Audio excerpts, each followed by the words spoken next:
اعوذ باللہ من الشیطان الرجیم بسم اللہ الرحمن الرحیم۔ السلام علیکم ناظرین، میں ہوں فاروق اوان ایڈوکیٹ اور آپ ہمارا یوٹیوب چینل ملاحظہ فرما رہے ہیں۔ ناظرین، آج 2 جولائی منگل کا دن، خاص 2-3 خبریں جن پہ ہمارا مختصر تبصرہ اور تجزیہ ہوگا اور آپ تک خبریں پہنچائیں گے۔ پہلی خبر یہ ہے کہ اقوام متحدہ کے ورکنگ گروپ نے 17 صفحات پر مبنی ایک رپورٹ جاری کی ہے۔ یہ شائع ہونے والی اس رپورٹ میں کہا گیا ہے کہ عمران خان صاحب کے خلاف جو مقدمات بنائے گئے وہ جھوٹے ہیں، جعلی ہیں، بے بنیاد ہیں۔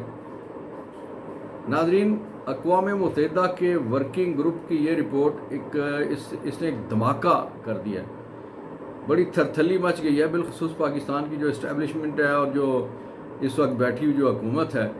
ان کے پاؤں کے نیچے سے زمین سرکتی نظر آتی ہے اور ان کے ہاتھ پاؤں پھولے ہوئے، اور اس وقت ان کی سانس بھی پھولی ہوئی ہے، اور اس رپورٹ کے آنے کے بعد وہ بے بس نظر آتے ہیں۔ اس کی وجہ یہ ہے کہ پی ٹی آئی جو کچھ کہتی ہے، ظاہر ہے اس کا فوری طور پہ وزارت اطلاعات اور وزارت جھوٹ ابلاغیات اور اس طرح کے جتنے بھی ہیں وہ، اور پھر زد صحافت والے لفافی جو ہیں وہ بول پڑتے ہیں۔ لیکن جب اقوام متحدہ کے ورکنگ گروپ کی طرف سے 17 صفحات پہ مبنی 6 مہینے میں تیار ہونے والی رپورٹ، جس میں بے شمار لوگوں کے انٹرویوز، بے شمار لوگوں سے گفتگو، بے شمار اداروں کی رپورٹس، بے شمار اور چیزیں اکٹھی کر کے، اور اس ورکنگ گروپ میں کام کرنے والے بھی بے شمار لوگ جو دنیا بھر سے جن کا تعلق ہے، جن پہ کے حوالے سے کسی کے حوالے سے کوئی باعث کا الزام نہیں لگایا جا سکتا، یا وہ کسی کے کہنے پہ یہ سارا کچھ کر رہے ہیں، ایسا کچھ نہیں ہے۔ وہ ایک آزادانہ ماحول میں، اگرچہ یہ کام انہیں پہلے کرنا چاہیے تھا، تاخیر سے کیا، 6 مہینے کے بعد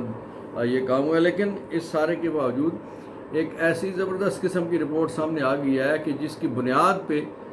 کل پاکستان تحریک انصاف اور بالخصوص جو اس وقت ظلم کا نشانہ سب سے زیادہ بن رہے ہیں، عمران خان اور ان کی مسز، اور پھر ان کے ساتھی بھی، شاہ محمود قریشی بھی، اور بے شمار اور لوگ، ڈاکٹر یاسمین راشد اور صنم جاوید اور کس کا نام لیں، بے شمار لوگ ہیں جو ان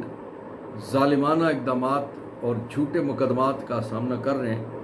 اور اس حوالے سے ٹھیک ہے، وہ اپنے طور اپنے تئیں پی ٹی آئی کی وکلا ٹیمیں اور پھر یہ سارا کچھ معاملات اور ظلم سہ رہے ہیں اور مقابلہ بھی کر رہے ہیں، لیکن اس ہفتے میں جو 2 اقدامات ہوئے ہیں، پہلا یہ کہ جو امریکن ایوان نمائندگان کے 368 ممبرز ہیں، جس میں دونوں سائڈ کے یعنی حکومتی بھی اور حزب اختلاف کے بھی اراکین شامل ہیں، انہوں نے تقریباً متفقہ اور مشترکہ طور پہ، کیونکہ صرف مخالفت میں ٹوٹل 7 ووٹر ہیں جن کی کوئی حیثیت ہے، 2% بھی نہیں بنتا، 7 ووٹ ٹوٹل مخالفت میں آئے ہیں۔ ان 7 ووٹ کے مقابلے میں 368 لوگوں کا کہنا یہ ہے کہ عمران خان کے خلاف جو کچھ ہو رہا ہے، پاکستان تحریک انصاف کے ساتھ جو کچھ ہو رہا ہے،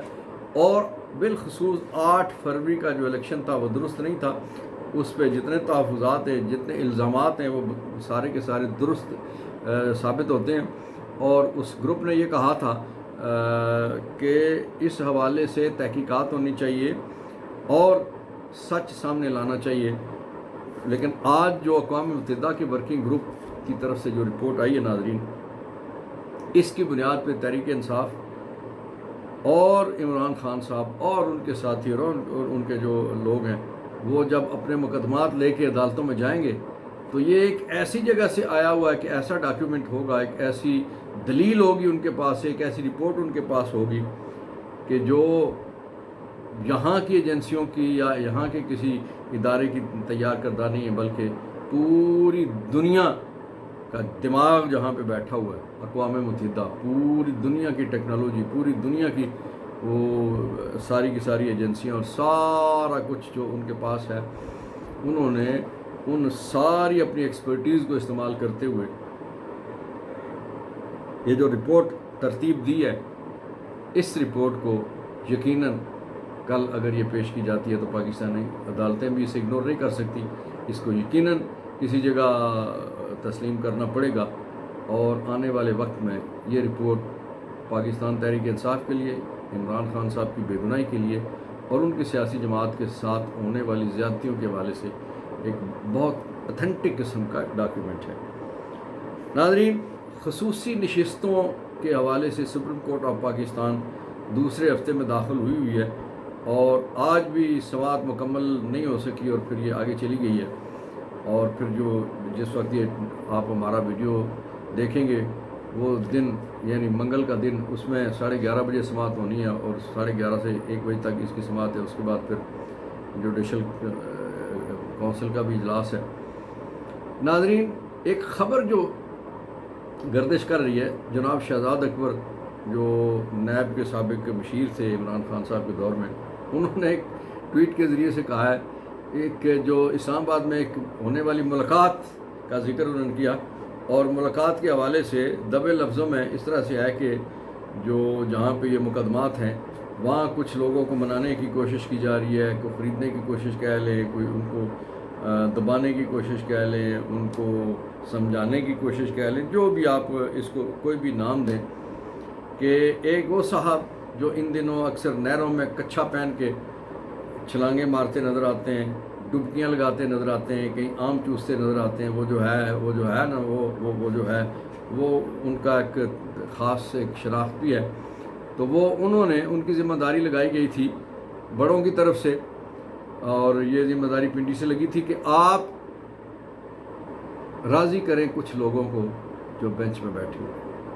اس سلسلے میں گزشتہ جو اندھیری رات تھی اس میں آپ کو پتہ ہے نا، راتیں بہت اندھیری ہوتی ہیں لیکن شہر میں چکا چوند روشنیاں ہیں، کوئی پتہ نہیں ہوتا جہاں ملاقات ہو رہی ہے وہاں کا کوئی باورچی بھی ہے، کوئی وہاں کا گن مین ہے، وہاں کوئی گارڈ ہے، سیکورٹی گارڈ کھڑا ہے، وہاں کا کوئی مالی ہے۔ آتے جاتے جو لوگ ہیں ان کے حوالے سے ظاہر ہے خبریں پھر ادھر سے ادھر سینہ در سینہ نکل جاتی ہیں، اگرچہ بہت اس میں کوشش کی جاتی ہے خاموشی کی، لیکن اس کے باوجود اللہ کا ایک اپنا نظام ہے۔ تو اسی طرح سے کوئی خبر نکلی اور پھر شہزاد اکبر صاحب نے جو جس حوالے سے اس خبر کے حوالے سے کہا ہے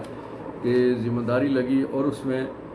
اس بات پہ یہ کہا جا رہا ہے کہ شاید کسی ایک آدھ صاحب کو جو پہلے نہیں مان رہے تھے شاید منا لیا گیا، راضی کر لیا گیا، اپنے ساتھ ملا لیا گیا۔ ایک جو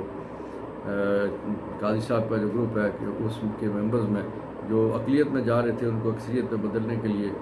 یہ کوشش جو ہو رہی ہے۔ بہرحال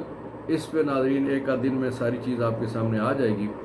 اور چیزیں کھلا کے آپ کو پتہ ہے نا، تاریخ کے سینے میں کوئی چیزیں جتنی دفن ہوتی ہیں ساری کی ساری انارتھ ہو جاتی ہیں، سامنے آ جاتی ہیں، کوئی چیزیں چھپی ہوئی نہیں رہ سکتی۔ جس طرح سے آخر میں اس وقت جو مقدمہ آخر میں اب یہ کچھ ججز ایسے ہیں 3-4 ایک سائڈ سے 3-4 دوسری سائڈ سے جو کھلا کے بول رہے ہیں، مثلا کچھ جج صاحبان ایسے ہیں جو قاضی صاحب کا ساتھ دے رہے ہیں، دوسری طرف کچھ ایسے ہیں جو جسٹس منصور ہیں، منیب اختر ہیں، عطر من اللہ ہیں، میڈم عائشہ ملک ہیں، یہ اور پھر باقی جو ہیں وہ تھوڑا سا کم بولتے ہیں یا دھیما بولتے ہیں یا نہیں بولتے، لیکن یہ 3-4 ایک طرف سے 3-4 ایک طرف سے کھلا کے بولتے ہیں۔ اب صرف فرق یہ ہے کہ 6 اور 7 کا فیصلہ ہونا ہے، 7 جس طرف ہو جائیں گے وہ سائڈ جیت جائے گی۔ کل تک کی پوزیشن یہ تھی کہ جو اکثریت تھی وہ قاضی صاحب کے ساتھ نہیں تھی، لیکن یہ جو ملاقاتیں جو ہے اور وہ عام چوسنے والے جو صاحب ہیں وہ ملاقاتیں جو کر رہے ہیں، یہ ملاقات کتنی کامیاب رہی کتنی ناکام ہوئی، اس کا فیصلہ جس دن یہ فیصلہ خصوصی نشستوں کا لکھا جائے گا اس میں آ جائے گا، کیونکہ خصوصی نشستوں کا جو کیس ہے اس سے یاد رکھنے والی بات ہے کہ چیف جسٹس صاحب کا مستقبل اس کے ساتھ منسلک ہے، بندھا ہوا ہے، گندھا ہوا ہے، کیونکہ وزیر قانون طارٹ صاحب نے یہ کہا تھا کہ ہم اس پہ سوچ رہے ہیں کہ قاضی صاحب کی جو نوکری ہے اس میں کوئی 2 سال 3 سال یا 5 سال کا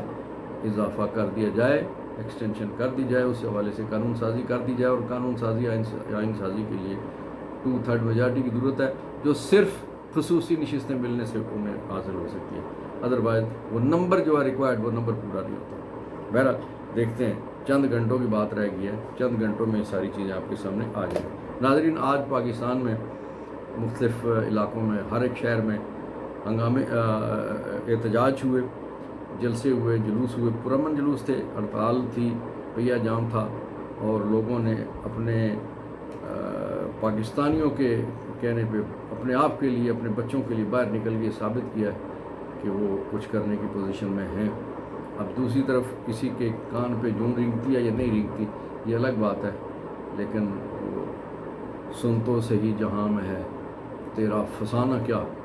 کہتی ہے تجھ کو خلق خدا غائبانہ کیا. لوگ غائبانہ نہیں بلکہ اب سوشل میڈیا میں تو آپ یقین کریں کہ ظاہر ہے آپ سب لوگ سوشل میڈیا سے منسلک ہیں کہ آپ 10 اگر پوسٹیں ہیں تو 7 جو ان میں سے یا 8 مہنگائی اور نون لیگ کی ناکامی، پی ڈی ایم کی ناکامی، بلاول زرداری کی ناکامی، اس حوالے سے وہ سارے. پھر وہ جو جھوٹ بول رہے تھے 300 یونٹ بلاول کا وعدہ ہے، 300 یونٹ مریم کا وعدہ ہے، 300 یونٹ علیم کا وعدہ ہے، وہ ساری پوسٹیں سامنے آتی ہیں. اور پھر دوسری طرف اب کتنی شرمندگی ہے اس کے حوالے سے ہم کچھ نہیں کہہ سکتے. ناظرین، اللہ تعالیٰ آپ کا میرا ہم سب کا حامی ناصر ہو. فلسطین کے لیے ہم دعا گو ہیں کہ اللہ تعالیٰ ان کی مشکلات کو جلد ختم کرے. آمین. پاکستان زندہ باد، فلسطین کشمیر پائندہ باد.